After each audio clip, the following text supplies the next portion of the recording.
السلام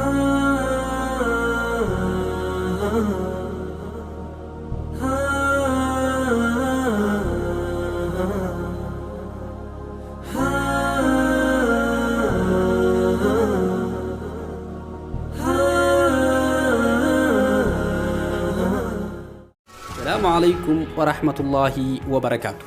dhukkubni korona yookaan covid19 dhukkuba nasiiba uumamee moo dhukkuba warshaadhaatti uumanii addunyaan shororkeessutti jiran?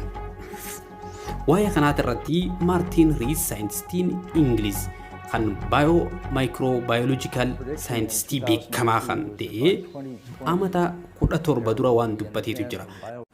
Air travel can spread pandemics worldwide within days. But from now on, the worst dangers come from us.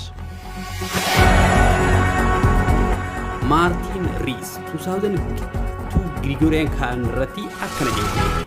Sochiin qilleensa irraatiin dhukkubni addunyaa guutuu guyyaa muraasa keessatti wal gahuutu dhufa.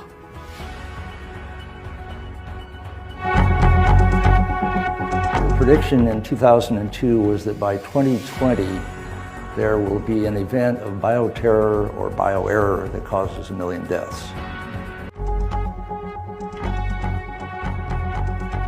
Bara 2020 Gregorian calendar biological terror kan shororkaa biologiiti yookiin meeshaa biological weapons jedhamuun namni miliyoonatti lakkaa'amu dhumuuf ta'a.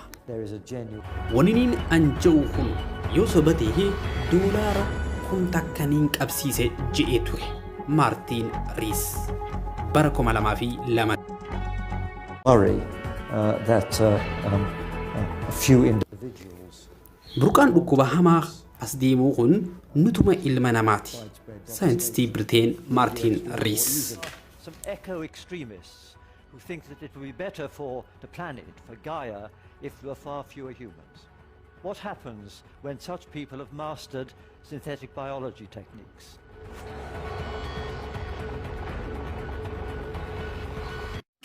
Dogongorri kun kan argamu namoota tokko tokko kan waa jajjabeessuu keessatti daangaa dabaran harka namoota tokko tokko kan waa jajjabeessuu keessatti daangaa dabaran harka teknooloojiin biological weapons yoo seene qofa. Namni fiinxalayyiin akkanaa kun addunyaa irratti namni baay'achuun akka nyaanni wal hin geenye godha jedhanii waan yaadaniif namni du'aan addunyaa irraa salphachuu qaba jechuun kana godhan. Amata 17 dura Maartiin Riis maallaqa doolaara 10,000 qabsiisa kan je'eef dhukkubni korona covid19 bara 2020 akka dhufu beekeeti.